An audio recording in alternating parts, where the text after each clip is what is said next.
All right. All right, cool. All right, 210. Hey guys, it's Natasha with No Tengo 210 Podcast. Thank you to VodPod Media for housing and producing, and to Latina Podcast Network for allowing me to be on your network. Guys, if you are watching this, go listen. And if you're listening, go watch because you're going to want to see who I have. I promise you. So, speaking of, please introduce yourself. What's up, 210? It's your boy Chingo Bling, the Ghetto Vaquero. Hey. I'm in the city. Hey. And you're on my podcast. Yeah, we're here. Heck yeah. Thank you for being here. Yeah, turning up. I got some caffeine. Hell yeah. I got up nice and early. This is my second serving of caffeine. Drove in the rain. Oh. So it's been a great day. Yeah. Dropped off the kids at school. Yeah. Bye, kids. Yeah. We had some ceviche today. We just working. Oh. You know? Yeah. Ceviche from where? Here? El Remedio. Oh, yes. Fire. It's my shit. I love them. Fire. They're awesome. And I'll be back next weekend, so I'm gonna be there a couple times. Yes. So you'll be back next weekend for October 12th through the 15th. Yeah. Comedy. Yes, at LOL, right? Yeah, at the Laugh Out Loud Comedy Club. Taking over. You ever been there before? I've been there many times. Okay. Yeah. I have a lot of comedian friends. Oh, okay. So Word. I always go and support, show love. Word. Yeah. So you know Chona E, right? I do. She's a friend of mine. Cool. Yeah, I got to work with her recently. Yeah. South Padre Island. She killed it. Yes. Yeah. She's hilarious. Yeah. Fucking love her. Yeah. Mm-hmm. Her and then Michelle Cantu, they're in Chicago right now. Okay. For, I think, Latin comedy. Something or for other. sure. Yeah. But she'll be at LOL, I think, at the end of the month. Cool. Okay. Yeah, So, we're yeah. just crossing paths. I know. Yeah. Who's opening for you? We have Javi Luna. I have another gentleman that's going to do a guest spot, Daniel Guerrero. He's from Houston, up and coming. My boy Juan Perez, he's from out here. So we'll have some surprises as well. Ooh. So, yeah, it's going to be lit. 6 shows, San Antonio. 6. Mm-hmm. So, guys, so you have to sell it out. Yeah, absolutely. Yeah, we want to, like, set a record. And, Yeah. you know, so I love it out here. This is really, like, where my whole Chingo Bling thing started. Yeah. Yeah. Okay, let's talk about your origin story. Yeah, the origin. Yeah. I mean, I'm just, a kid from Houston, and I ended up going to college here in San Antonio. And I managed to get on college radio out of Trinity University. And I had been already networking with some people in the local rap scene, different artists and labels and just independent people. I started, like, kicking it at the flea market, slanging mixtapes, and I was more like a DJ doing the house parties on campus. Yeah. And long story short, when I had my college radio show, that's when I started, like, throwing in the Chingo Bling persona. Like, man, my primo's here. Man, he's going to want to get on the mic. All right, look, after these after these messages, we'll be right back in the mix. And then it's like people calling, like, man, where your cousin Chingo Bling at? Like, man, he'll be right here. So long story short, like, San Antonio is where, like, Chingo Bling was born, where I just dove into the game. I had my pinky toe in the show business game. And that's when I first had to kind of get out of my shell. Whether I was DJing a party, like, I had to get on the mic. And Yeah. I was, like, super shy at first. What? Yeah, because I tell my friend, like, nah, man, you say something. You know, you're like, dude, where the ladies at or whatever. Yeah. But little by little, this is where it started. So this is where the dream began. Man, that's awesome. And now, so how many years has it been now? Oh, man. Show business, probably about 20 years. That's wild. Yeah, stand-up comedy, 9 years. I just made 9 years of Okay, stand-up. congratulations. So thank you. And I trip out because that's damn near half my career. Like, it's already like half my career almost, give or take, is stand-up. Yeah. Like, I'm already approaching to where I'm going to be doing stand-up longer than I was doing all my other stuff. Yeah. So it's cool. I like it. What are some of the cooler things that you've done, or like the coolest thing, or people you've worked with? Allow me to name drop a little bit. Shout out to the homie Pitbull. Yeah, hey. Man, I got a lot of like famous homies. Yeah. And then I make new friends, all the time. Like, I just got to kick it with a big boy from Big Boy's Neighborhood. I had met him. He had interviewed me before, but like this was like a whole weekend of just like we're in the car together. We're riding to the Canelo fight. You know what I mean? Like, Oh, nice. we're having to, we're working. We're backstage. We're doing the comedy thing. We're kicking it off the stage, Yeah. getting something to eat, all that. So you're just like learning, peeping game from the big homies. But like, I mean, I worked with like a lot of actor people. Gina Rodriguez. Oh, I love her. I was in a movie with her. I mean, I could be here all day. Like, Yeah. Lou Diamond Phillips, he gave me props. He was also in that movie, Philly Brown. But like, of course, man, me and Baby Bash go way back, like before he blew up all the way. Yeah. But yeah, it's been a cool, fun journey. That's awesome. And so now you're having kids, right? Because we talked about you having kids. How do they feel about the live? How are they incorporated, or do you not? Do you keep that separate? Well, good question. I definitely talk about my family life because it's just relatable. Yeah. And it's some funny stuff I got. But like, they're all about it. Like my 15-year-old, she's all into her acting classes. Really? Yeah, she'll be doing. I'll check up on her. Hey, babe, what do you know? I'm doing this little photo shoot for this, quinceañera boutique or whatever. Like she's got her little hustle. Like she's like, I'm trying to get signed by this agent, and like she's really disciplined about like going to her acting classes and all that. So I was like, okay, this is something you're clearly doing on your own. Like she's into dance and all that. Yeah. Likes to bake. They're just normal kids.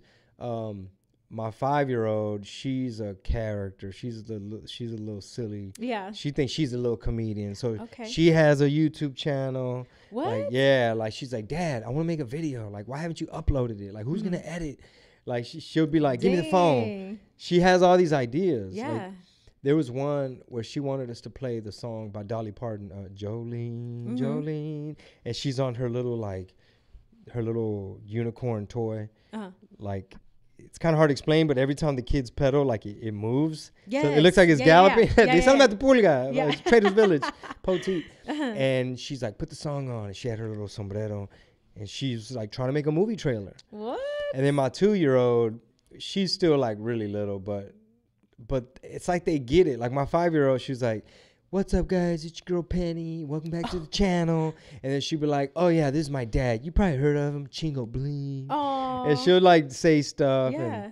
But from the time they were little, they'll pick up a flyer and see their dad's face. Yeah.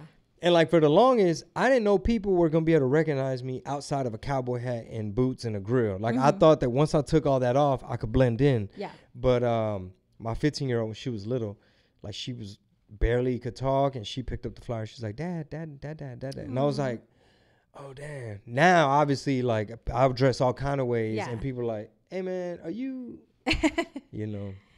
What's I that can't like? hide anymore. Yeah, what's that like when you're like out? Do you like people to approach you, just so people out there can know too? That's a great question. I have a weird personality, like because I'm kind of shy in real life, so it might be hard to read me. Yeah. Where it's kind of like, man, this fool don't look like he want to take no pictures. You know what I mean? Like, so I'm just kind of there quiet because I don't like to do too much. Be like, what's up? It's me. I know y'all. I don't like to walk in places what's up, everybody at the car show? I know y'all know who this is. Like, I don't want to be like announcing myself. Yeah. But the minute you come say what's up, man? Yeah, thank you. Like at the airport. But I was taking those from Big Boy, and Big Boy, he says, I run to the love. I don't run from it.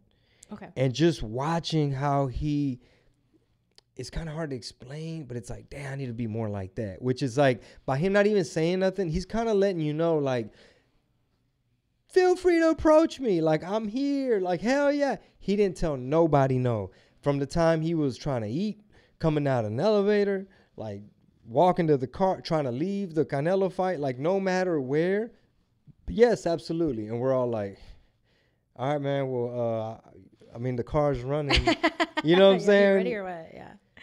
Yeah. But I got to be more like him. You Okay. know? So, but please say what's up. Like, okay. I'll chew your ear off. It'll be hard for you to tell me bye after that. Really? Okay. Yeah, we'll get to talking at an airport or something. They'll be like, all right, fool, well, I just wanted a picture, bro. I'm good, thank you. Yeah. Yahweh. Yeah. Okay, good. Good to know. I'm always cautious with people when I see them out like in the wild. Cause I'm like, oh, cause I get it. Like people want privacy sometimes. So like you said, like it's hard to, I guess, like read it or read a person.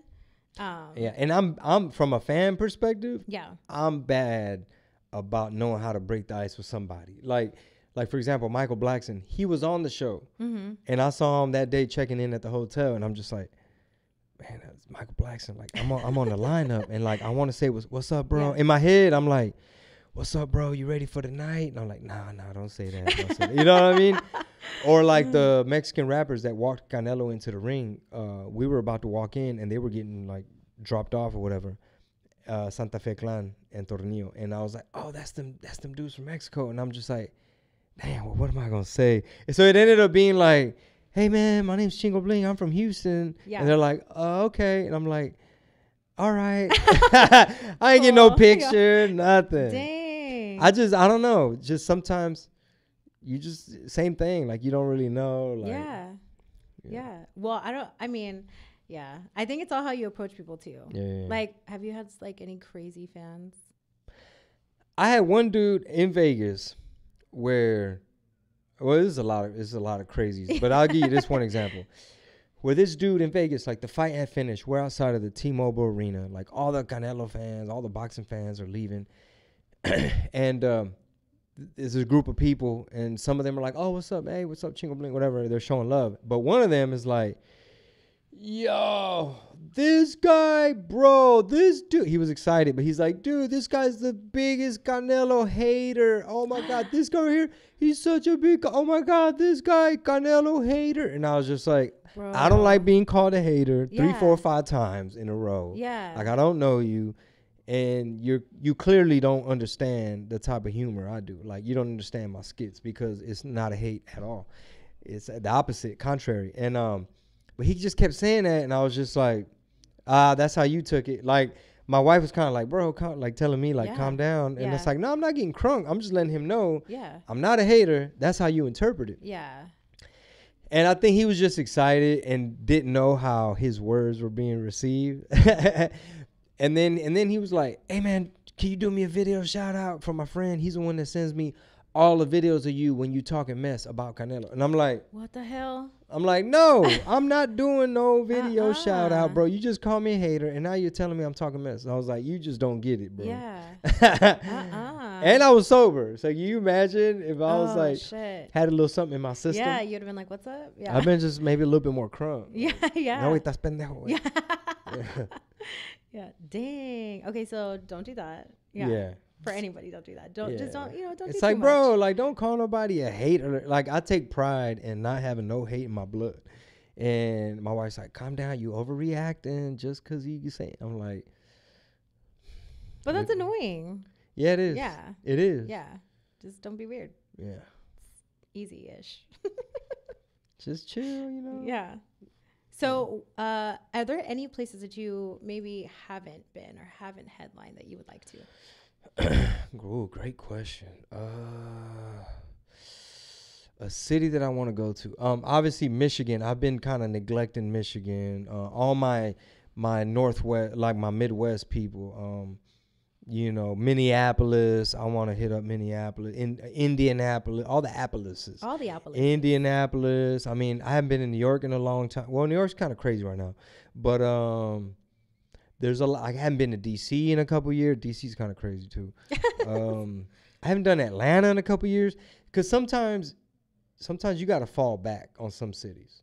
Why is that? Just because you don't want to get played out, burnt out, or like you feel like, okay, well, I didn't sell it out this time, so I got to make sure when I come back, like, y'all really miss me, Got it. Or you just got to come back full force. Yeah. Okay. So what's been the hardest part of, like, your journey? Is it the acting? Is it the comedy? The persona? Man, that's a lot of good questions. Thank you.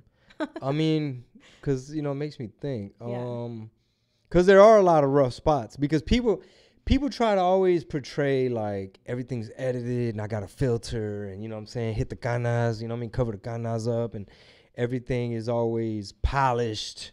People don't want to be human. And also, you don't want to tell everybody all your problems. Like, oh, well, this is rough. True. But just a couple random things. It was like when I was strictly just known as just a rapper and like wasn't known as like, was he kind of a social media guy? Or wait, this is comedy too. Wait, he did the little acting thing. Yeah. Like I hadn't really expanded to show all the different things I could be. So I definitely felt boxed in. Like it could get very frustrating when like, I mean, to this day, people, you'll have the cowboy hat on. They're like, oh, where's the boots? Oh, you got the boots on. They're like, where's the rooster? I'm like, bro, the rooster died, bro. They're like, oh, where's the tamales? I'm like, bro, it ain't even October. Like, you want me to have tamales in June? So I think that falls under the category of like the frustration of an artist. Like when you know you have all these different ingredients and flavors and things you're capable of doing. Yeah. Like I've even done dramatic stuff. Like I did like a short film that won like some awards at festivals, but like it wasn't funny at all. Yeah. You know, so I was having to be kind of dark. So just being able to show my range, sometimes that could get frustrating where like people just try to put you in a box like, oh yeah, you just do parodies, or like, oh, you're the mixtape guy. Yeah. You know. I could see how that would be frustrating. Mm-hmm. I feel like I kind of deal with that here in a way. And I don't know if it's like an internal thing, but because I do so many things and people are like, what, like, either they're like, what do you not do? Or they don't get it. Yeah. Or they're like, why do you do so many things? Why? Why don't you just do one thing? I'm like, well, why would I just do one thing? I feel like we're versatile as people, so we should be able to do multiple things and be good at multiple things, right? Like you're, you know, a good actor, a good singer, a good, you know, all of that, comedian. So, and it, you know. Well, some people don't see the vision, and sometimes you gotta just put your head down, like head down, prayers up, just get to work, be consistent, work your plan, execute, stay focused, stay on the path, stay prayed up. You know what I mean? You stay with your faith. Like you're rolling with the punches. You're going to fall off, but you got to get back on it. And you focus on this so much. This fell to the wayside. And you're trying to spin all these plates and put the team together and everything to where you almost have to like do it and then show people and like prove. Yeah. You know, like, I mean, when I started doing the transition to stand-up comedy, people didn't really know how to take it because, for one, I didn't really want to put it out there like that in the beginning because it's like, yo, I'm still learning. Like, don't tell me. Like, I would go to the open mics, like the amateur night with a name. You know what I mean? Like, people recognizing you and you're over there saying, like, hey, man, just bring me up as Pete. You know, Pete Herrera. Don't say Chingo Bling. And they'll be like, all right, hey man, you might know him from the music, man. Chingo Bling, he trying something different for y'all. True story, that happened. Thanks. And yeah, please don't do me no more favors. But so yeah, like a lot of the comedians didn't know how to take it because some people got threatened where it's like, yo, I've been doing this, I've been putting in the time, I'm out here trying to do my thing, and now you want to switch lanes and swerve all up over here trying to take up, because sometimes people have that scarcity mentality where like they feel like there's only so many resources in a market, or like, yo, I'm trying to make a name for myself in San Antonio and there's only but so many clubs and there's only but so many comedians, and now here you come, you know. So sometimes, you know, people get threatened.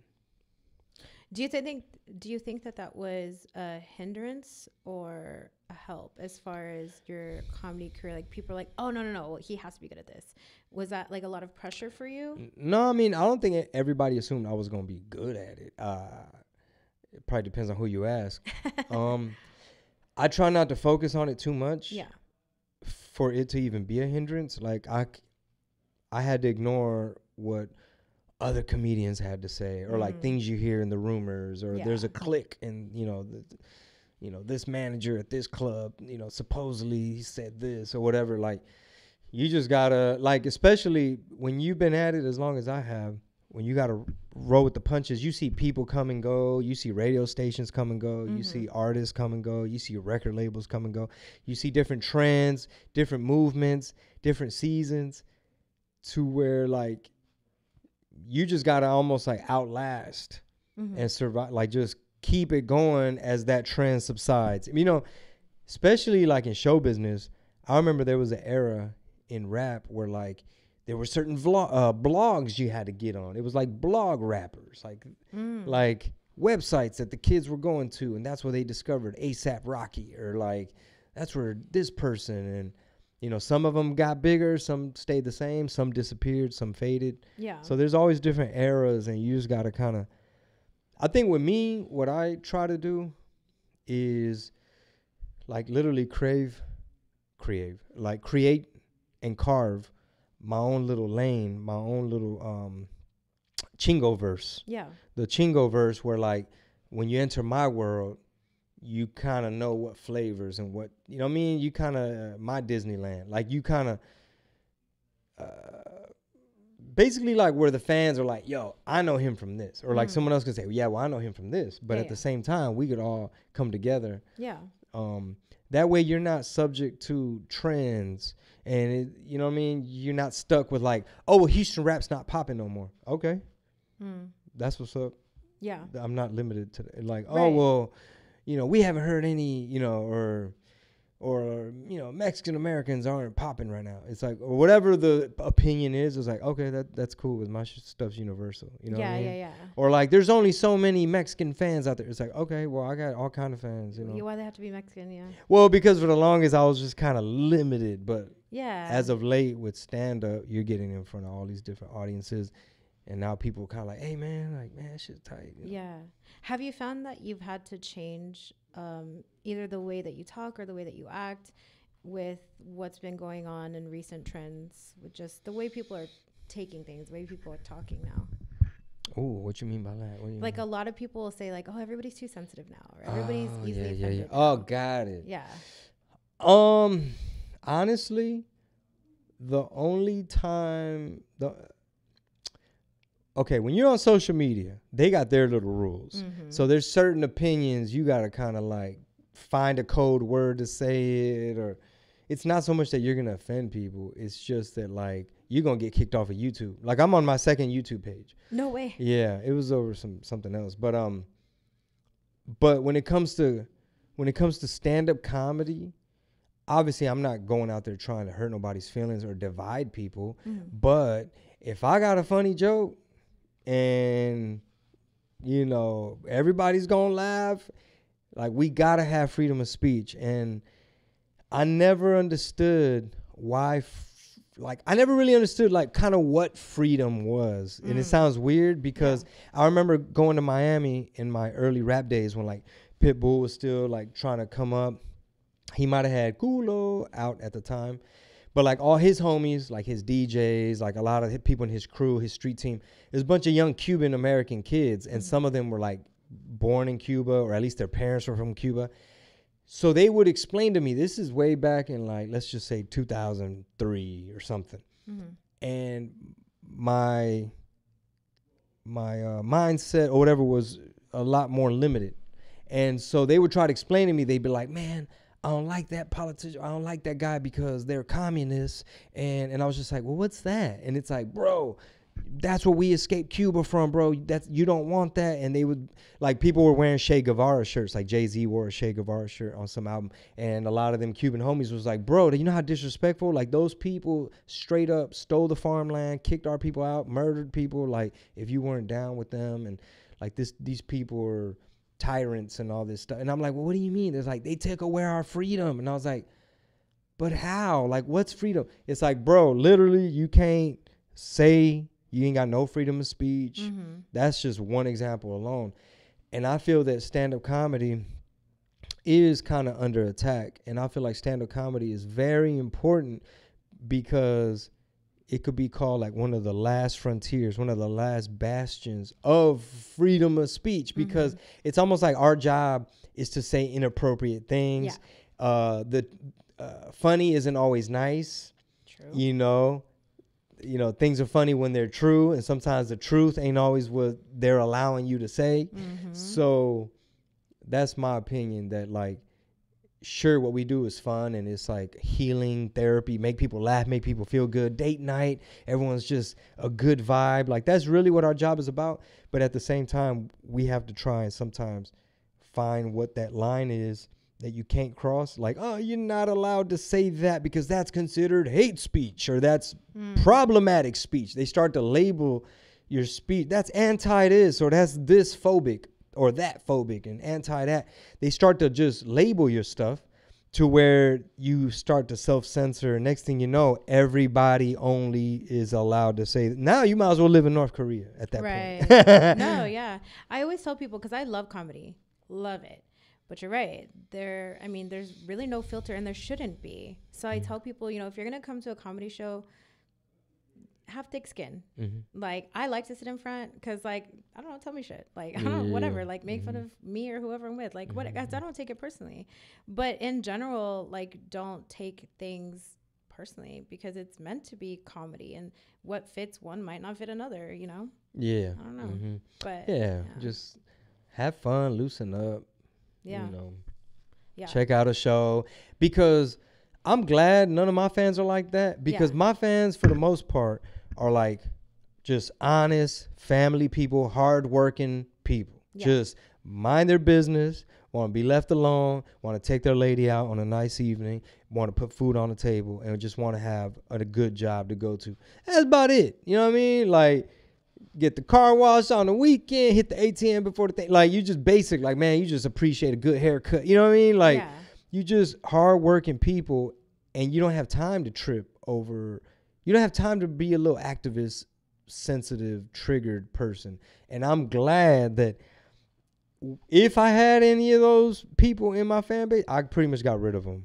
Okay. Like, I think they kind of got pushed out. You know, it's like you being offended over stuff. Okay, because those are going to be the worst audience members. True. Like, you don't want people in there that are just waiting for something to be made.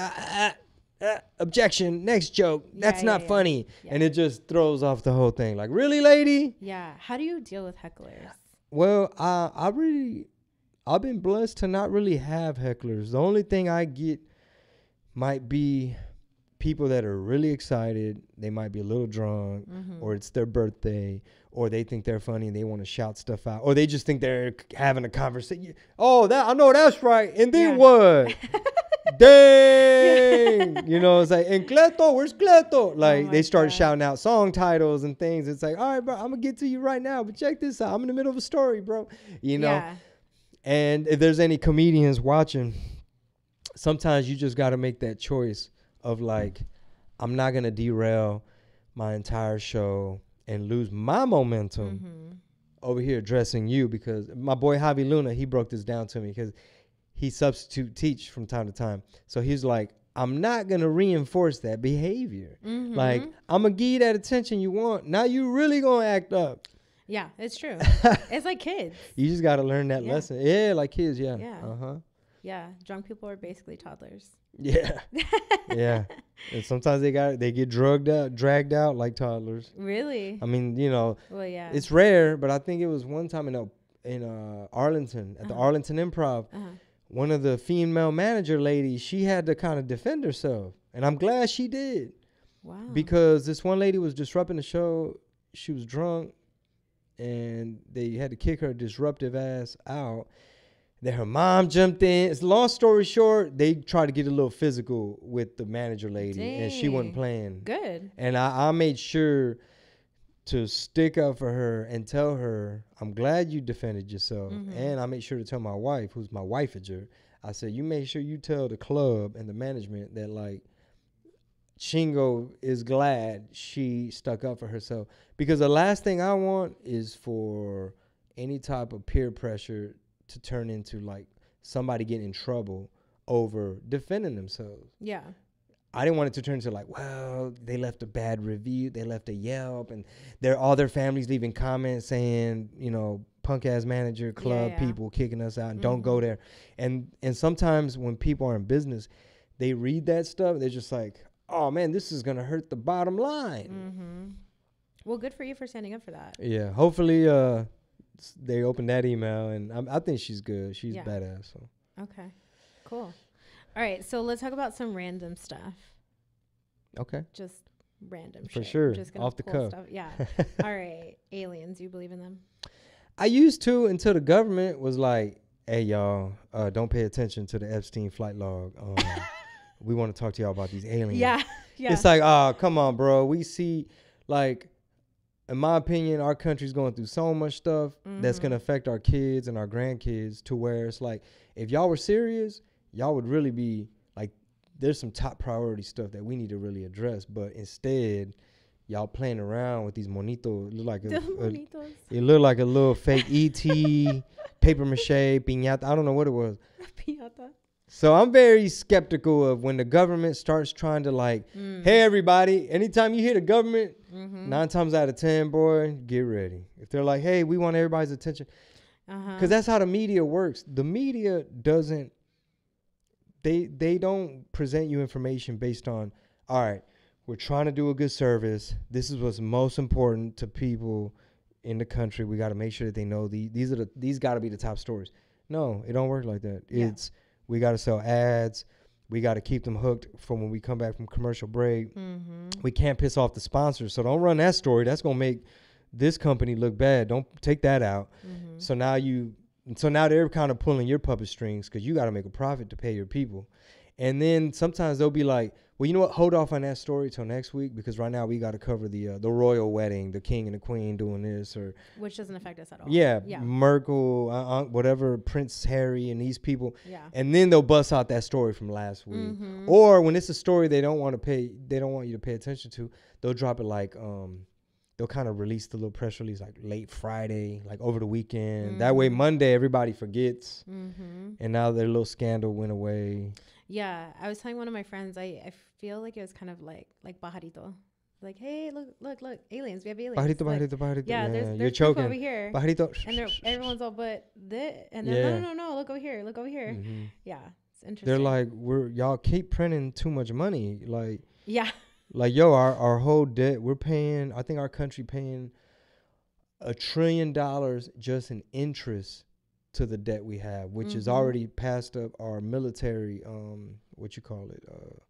I guess our military expenditure. Mm-hmm. Like what we spend on our badass military, we spending more just on interest to loan, like debt. Yep. But we're still giving money to other countries. You know, that part. The math ain't mathin'. Make it make sense. But we want to talk about some aliens. Yeah. I hope they're cool though. If they had said like, all right, look, y'all, they coming out of Middle Earth. You know what I'm saying? Like if they'd hit me with some hollow earth theory, or like, yo, there's a lot of old civilizations that's being uncovered. Yeah. If they'd hit me with some real stuff, then I'd have been like, okay, well, I'll put a pin in it. I'll come back to that story. Yeah. Like, all right, so you saying they flying out the ocean? I mean, yeah. Okay, do you think this is so random. Do you think the earth is flat or you think it's round? You know what? People make fun of me because I don't judge and I don't make fun. Yeah, thank you for that. Yeah. Disclaimer, y'all. Yeah. And I don't know what platforms this is going on, but all of them. They're gonna try to fact check the hell out of it. And that alone should be a red flag. Like, damn, why y'all so worried about this little theory? All right. I used to be very close-minded to that idea. And a buddy of mine named Eddie Bravo, y'all might have heard of him if y'all into jiu-jitsu. So Eddie Bravo, we did some comedy shows together and we hit it off. And he was like, hey, I'm going to send you this documentary I'm in. I was like, okay, bet. And I saw it and it was like, Flat Earth. I was like, oh. I was like, all right, I'm going to have to watch it because he might quiz me on it. Or he might be like, hey, what'd you think? And I don't want to lie to him. I'm like, this is my friend. So I watched it and I was like, yo, I was like, yo, they making some. I was like, yeah, why is it that? It was so many moments of like, oh, that's right. Or like, oh, that math ain't math. And it was so many things where I was like, bro, I had to tell my wife, like, babe, we got to watch this tonight. Keep an open mind. Don't think I'm crazy. And I have this, this Discord chat room, this Patreon where we call them the agents of the TIA, the Tamale Intelligence Agency. And it's the folks that like tune into my podcast and we're on there all day chit chatting. Well, they give me a hard time because every once in a while I'll send them a little something about flat earth. And and we got some really smart people on there. So they're like, bro, look, they'll start busting out equations. They're like, bro, physics and you got to factor this in. I was like, I know, but you know, so look into it. Okay. I'll just leave y'all with this one little random fact. So apparently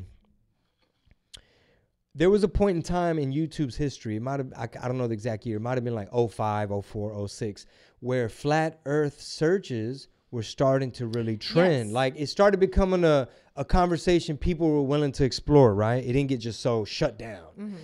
And it started trending. So all of a sudden, I don't know if Google owned YouTube at the time, but those who know, Google's very entrenched with our intelligence agencies. But anyway, all of a sudden, Google and YouTube started running mainstream ads. Like it was like late night talk show where they all of a sudden started propping up Neil deGrasse Tyson or Bill Nye the Science Guy. And they started to want to bring up flat earth stuff because they were now ready for you to go search it. So they were like Super Bowl commercials where they're like, Google, you know, it's where you ask what you want to know. And it'd be like, what do I do if I get, you know, gum stuck in my hair? And it's like, is the earth flat? Like they threw it in there all slick, right?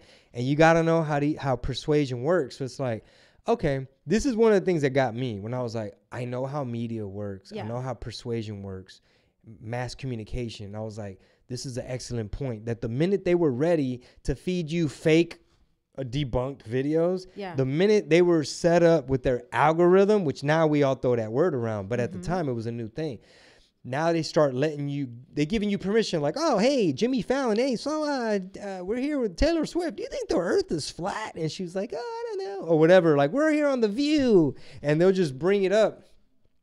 Super Bowl commercials. So now at that point, all the trending videos that people were really following, where they were just like, yo, this guy makes sense. Like, why is it that the old textbooks used to have this? And why is it that up until this year, they switched it to this theory and so on? So then when people would go look, you'd have to dig probably 6 pages and then you're going to get across a couple of fact checks. So basically they're feeding you basically disinformation. And if you weren't paying attention during the lockdowns and everything else, the thing came from the soup and then it came from the lab and they don't know where it came from and all this stuff. And then you haven't been paying attention in terms of like fact checkers and, you know, proven, safe and effective, like just these things that they just kind of put out there. And the minute people are like, but is it really? It's like, hey, you're you know, you can't tweet no more, or you're in timeout. And I know I went through it because I was really running my mouth around that time about the lockdowns. I was pissed that like my work got taken away. Comedy clubs were shut down. Like it was just weird. It's like, okay, well, how many days? And it's like, it's just 14 days, you know. But anyway, I was going to bring up trauma. Oh shit. It was frustrating. Yeah. And I don't want to like bore the listeners with like, he's talking about the lockdowns. No, I mean, well, so I'm a nurse, and so when everything locked down, I went to New York to go help. And so my lockdown was very different. But yeah, I mean, for a lot of people, it did a lot of things, some good, some bad. A lot of people like left their relationship. A lot of people ended up leaving their job, starting, you know, a whole new turn a new leaf. Business. A lot of people got super depressed. Like some people blew up. They just figured out a way. Like, oh, I was already set up for this, and here I go, boom. Yeah. So, well, okay, we don't have to go into it. But I do like to talk to men, especially men that have some sort of influence. About their take on men's mental health. Okay. I know it's a little bit deeper, but I'm a huge proponent for mental health. That's my specialty. Oh, awesome. It's my doctorate degree. So, how do you feel that men's mental health is either being perceived, or have you had any issues with? Yeah, that's a very good question. I think we're making steps in the right direction, where it's at least coming up on platforms like this and in conversation to where it's not so taboo. With like Latino men, like machismo, estás pendejo, you know, amarrate un huevo, güey, a poco. I mean, I'm still a proponent of that too, because I think there's a lot of wisdom to that sometimes. Sure. But my system and my strategy is this: what works for me. Keep God first, like prayer. I mean, make some time. Be good with the Lord, you know what I mean? Like on Sundays, I gotta bump me some gospel. We're gonna do our best. 9 times out of 10, we're gonna make it to church with all the kids on time. You know, I feel very good giving my daughters, my family, you know, that's good teachings, you know what I mean? Keeping God first, faith, because, you know, Jesus, he could cure you of anything and everything, especially the spirit of depression. Like, I rebuke that demon of negativity. Like, I feel like I saw this trippy video where this old school preacher was basically, I think he meant it literally, and you don't have to take it literally, but he was basically saying a lot of ailments and addictions and things like depression or different things, like, could be demons, like spirits, like haz de cuenta, like you have to like somehow take it out, I guess. Yeah. But like you need to like accept the Lord and reject and get it out, figure out a way. So part of my system also is like I just started taking Brazilian jiu-jitsu. So I'm a beginner. Nice. I'm a white belt. I'm a beginner. And I got 4 stripes though. 4 stripes better than no stripes. And my wife keeps saying, she's like, stop telling people how many stripes you have. Please stop telling people how many stripes you have. But it sounds cliche. You know how people are like, man, stand-up comedy saved my life, or like hip hop saved my. It's like, yo, jiu-jitsu, bro. Like the fact that it humbles you, you challenge yourself, you're learning something new. Like it's useful. You could pass it on, and you end up being. In my case, you're so exhausted and beat up at the end to where like you don't have any energy for fussing with your girl. You like fighting, like you ain't got no energy for that. So you just come back.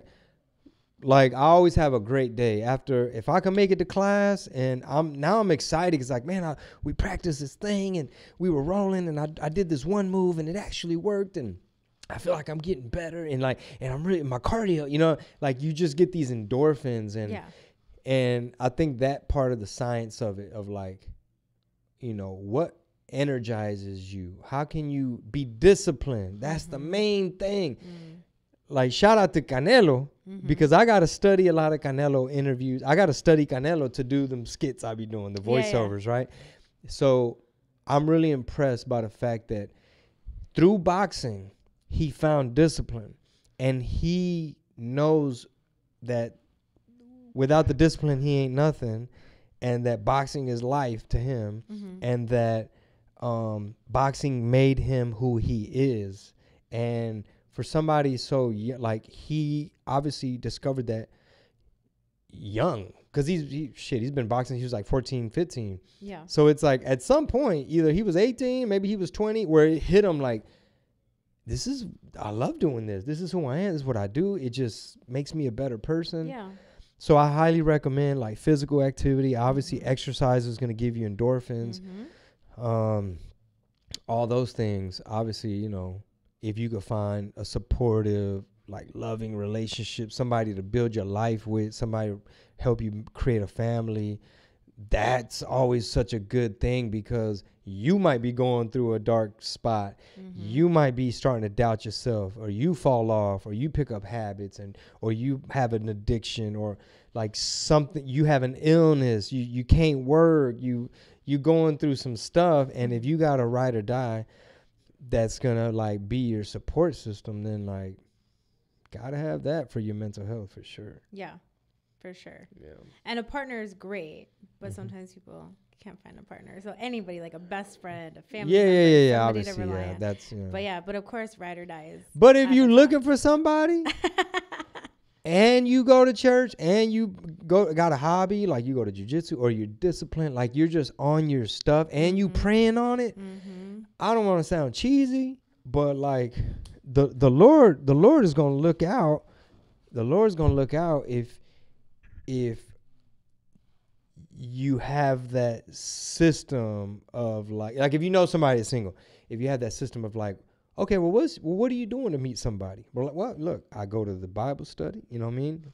That's always a good place, you know, like, man, I joined the self-defense place, and I'm making some friends there. And like, for example, I have nothing but daughters, so when they want to decide to start date, when they're older and they want to start dating or getting serious or have a boyfriend or be engaged, and you know, I wish I could do an arranged marriage, because with my wisdom, it's like, nah, look, obviously we don't live like that, but like,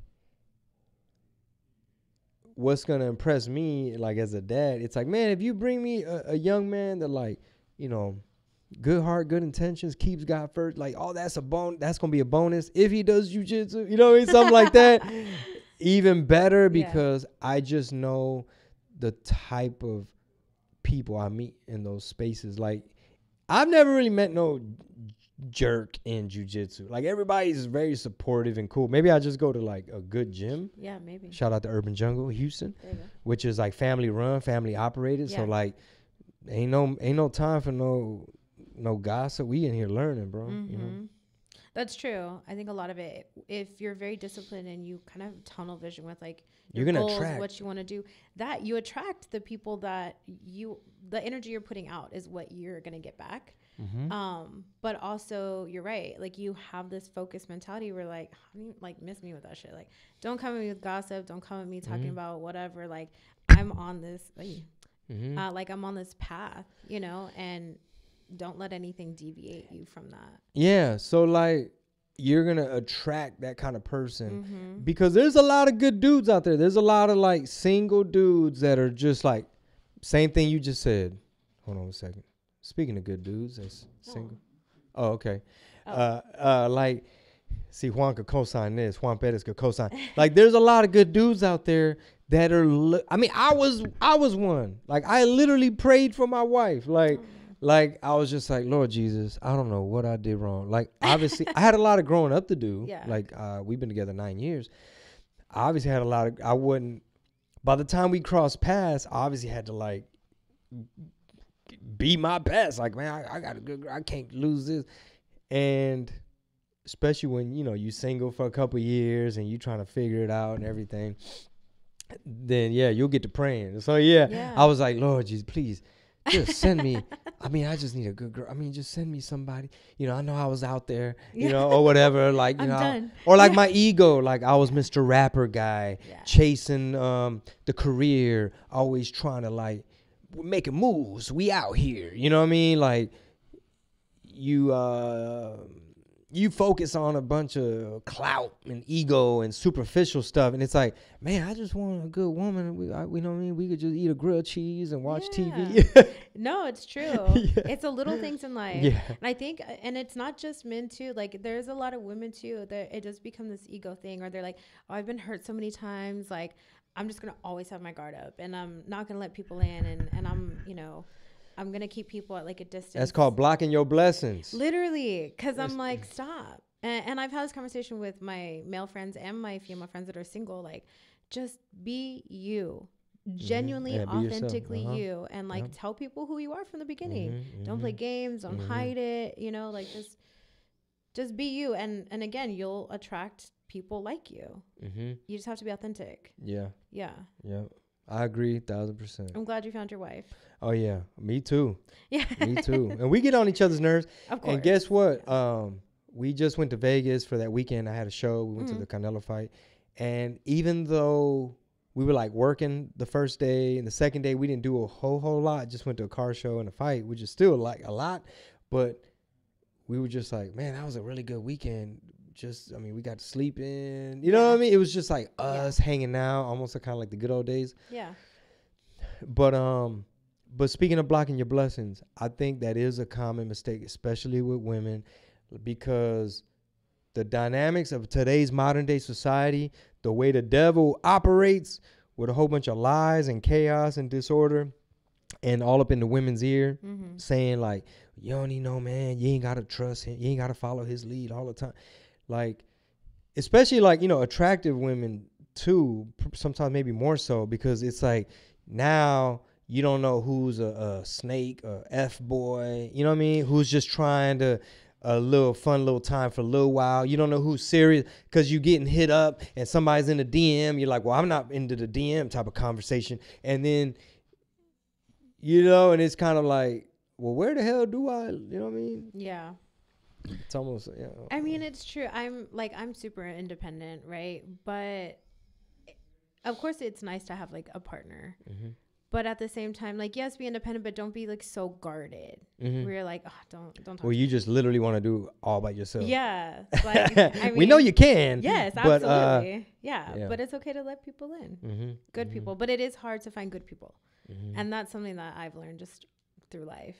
But especially being around a lot of like people and like networking and, you know, marketing and businesses and things like that. Like, I'm just like, oh, like, can I trust you? You know what?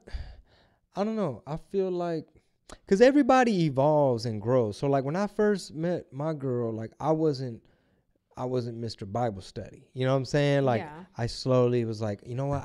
I'm ready. Like, I wanna go to church. You know what I mean? Because she was like looking to go back. She grew up in the church, so she was kind of like, hey, I kind of like was away for a little bit and I kind of want to go back. You don't have to join me if you don't want to. And I was like receptive. I was like, you know what? Yeah, I've been needing that. I want to. So what I was going to say is like to the ladies out there, when you're trying not to be so guarded, I'm like Andrew Tate up in here. Man. I'm going to give y'all the game.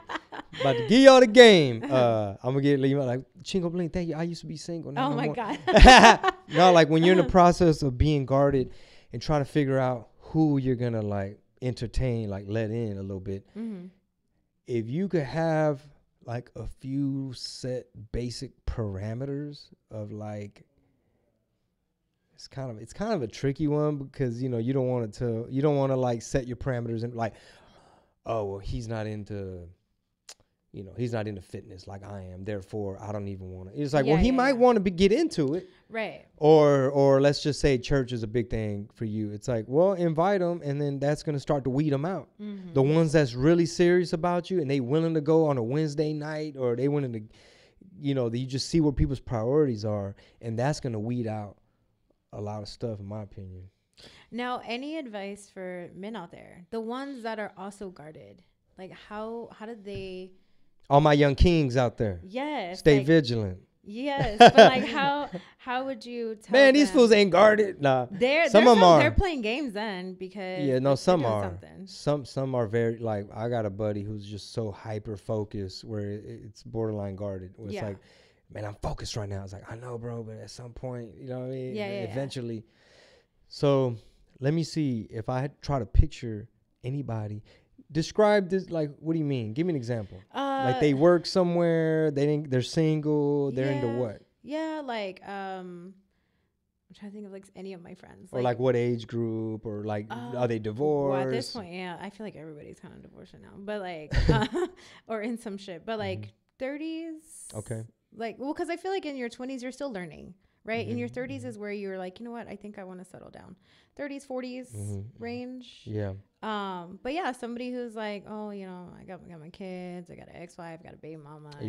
Child support. Whatever. Yeah, I don't want to deal with any like BS. I don't want women to bring any drama to my life. But like, there are good women out there. Just like there are good men, there are good women. Absolutely. So like how, I guess like what would you have to say to those men that are just like, just whatever, like I'll play games, or I'll get what I want out of that relationship or situationship, and then I'm out. Situationship. Yeah. New vocabulary. Man, that's a tough question because like I wasn't.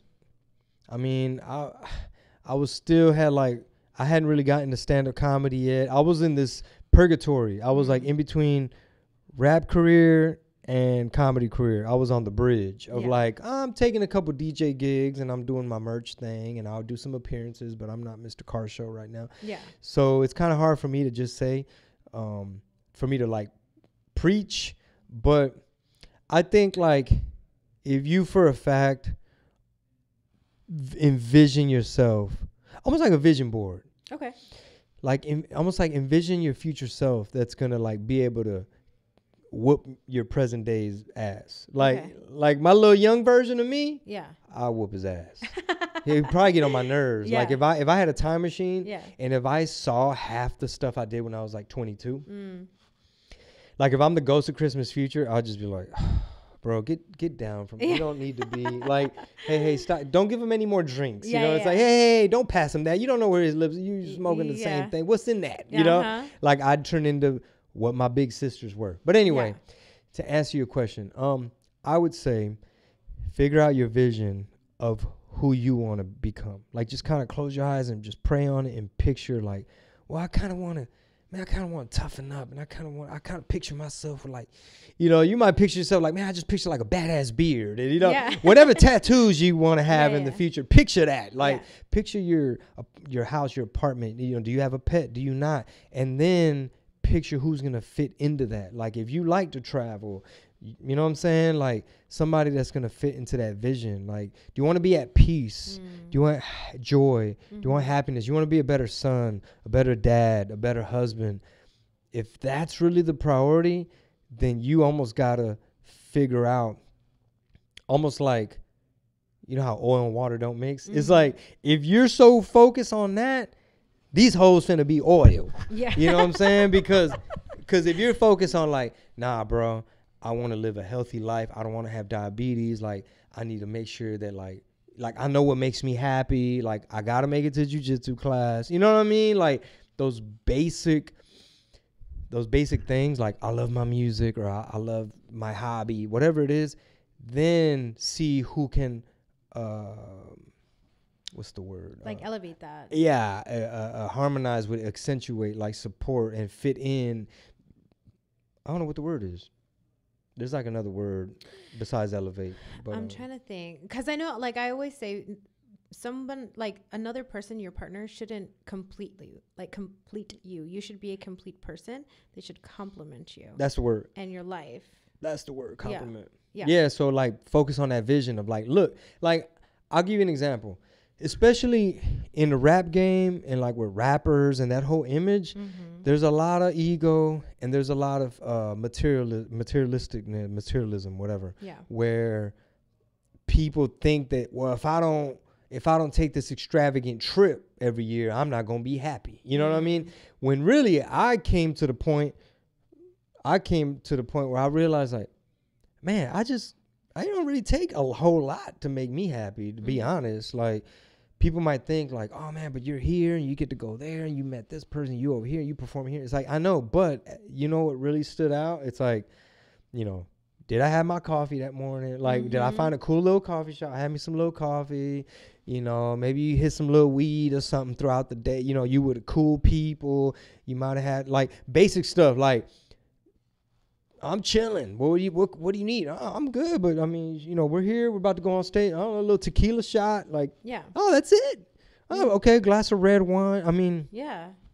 I'm just at home. Like at home, it's like with the kids. Let's pray before we eat. We're having a nice meal. I'm at home. Like, it was literally like, man, I love Vegas, but it's good to be home. Yes. And now you just like, oh, look, hey kids, let's just watch this baking thing. There's some Japanese bakery thing. They're just making, you know, it's like ASMR. You know, we're just here literally. And it's like, wow, Chingo Bling, I thought maybe you'd need a limo and like backup dancers to feel happy. And it's nah, bro, just, it don't take a lot. It's just the people.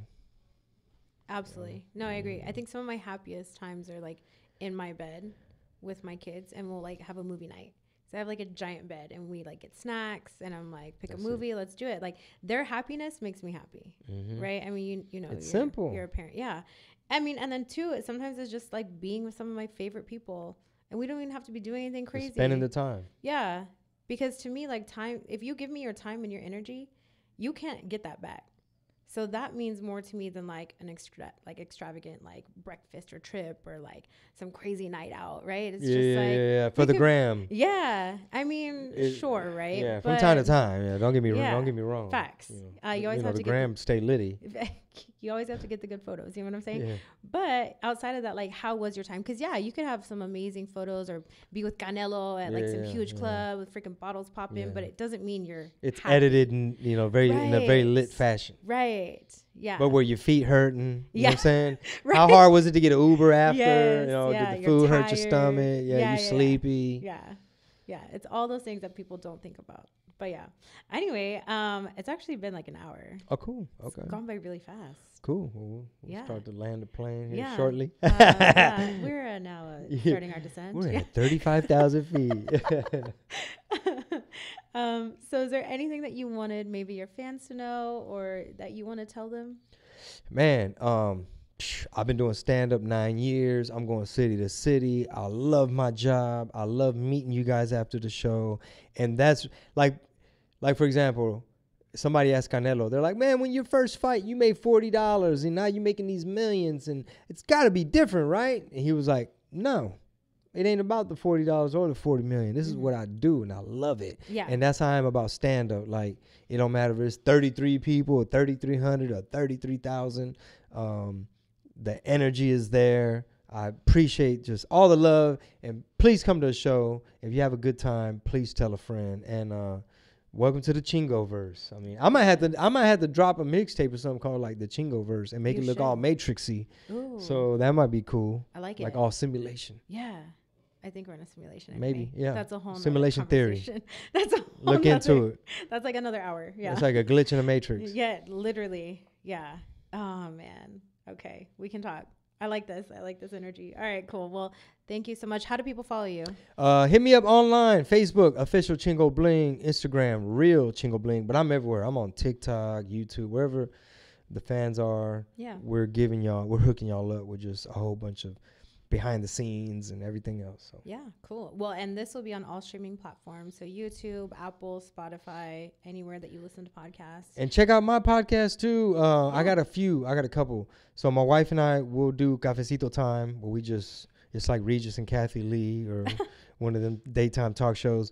And then I have one that's like about the world's headlines through a big homie's perspective. It's called Red Pill Tamale. So basically, we might touch on economics, things going on in the world. Nice. I mean, politics, but it's all like, coming from your boy. It's nothing like, it ain't no, no stuffy. Whatever. I'm not gonna have a tie on. Yeah.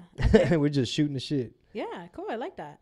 Sure. Yeah. So guys, make sure that you follow San Antonio people or where Houston, Dallas, Everywhere. We everywhere. You are. Singapore. Yeah. Come to San Antonio next weekend. Oh yeah, October 12th to the 15th. Yeah, Austin people, drive in. New Braunfels, Seguin, drive in, pull up. Yeah, everywhere. Just fly in, drive in, boat, it's gonna airplane, be a movie. whatever you need to do. Just come. It'll be great. For sure. Yeah. So thank you so much. I really appreciate it. I appreciate your time. Thank you so much. Thanks for having me. Yeah. San Antonio, what it do? We out here. Yes. All right. So again, thanks to Valpa Media and Latina Podcast Network. And guys, stick with me to see what's next. Bye. Damn, that was the fastest clear. Oh, can I?